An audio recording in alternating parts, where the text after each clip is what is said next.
આજરોજ જિલ્લા પંચાયત પ્રમુખ ઉપપ્રમુખની ચૂંટણીની પ્રથમ બેઠક યોજવામાં આવી હતી. આ બેઠકની અંદર પ્રમુખ તરીકે એક ઉમેદવારી પત્ર આવ્યું હતું, જે ચૂંટણી નિયમો મુજબ માન્ય રાખવામાં આવ્યું હતું. એ મુજબ આજે અધ્યાંશી અધિકારીશ્રીએ પ્રમુખ તરીકે ઓળેદરા શીતલબેન રમેશભાઈ એને બિનહરીફ પ્રમુખ તરીકે જાહેર કરવામાં આવેલા છે. એ જ રીતે ઉપપ્રમુખ શ્રી તરીકે કોઠારી ગોપાલભાઈ ભીમજીભાઈ, તેઓની પણ એક અરજી આવી હતી, નામાંકન પત્ર ભરાયું હતું. તેઓને પણ ચૂંટણી નિયમો મુજબ ચકાસણી કરીને તેઓને પણ બિનહરીફ જાહેર કરવામાં આવેલા છે. અને અધ્યાંશી અધિકારી તરીકે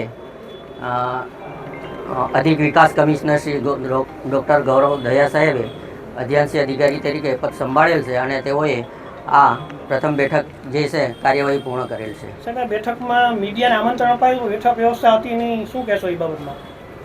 આ સામાન્ય ચૂંટણીના નિયમો મુજબ બેઠકની અંદર સભ્યો સિવાય અન્યને પ્રવેશ આપવામાં આવતો હોતો નથી. પરંતુ મીડિયાને આપણે બેઠક વ્યવસ્થા કરવામાં આવી નહોતી, પણ એમને મીડિયાને ફોટો લેવા માટેનું આપણે એમાં પરવાનગી આપી છે.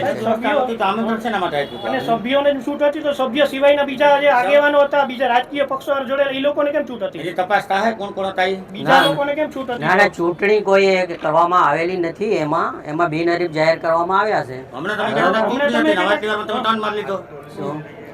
ખાસ કરીને મીડિયાને દૂર રાખવાનું એવું કારણ છે કે ભાઈ ગૌચર, ના, મીડિયાને દૂર રાખવાનો કોઈ પ્રયત્ન નથી. આપ સૌને એમાં આમંત્રિત કરવામાં આવ્યા છે. બરોબર, એનો કોઈ વિષય નથી. નો વિષય, નો વિષય, નો.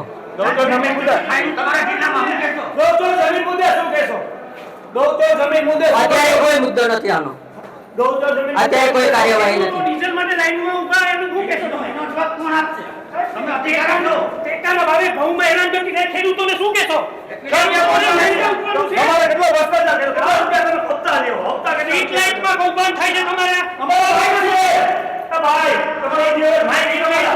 કોઈ નથી અત્યારે. આનો કોઈ વિષય નથી. અત્યારે આનો કોઈ વિષય નથી.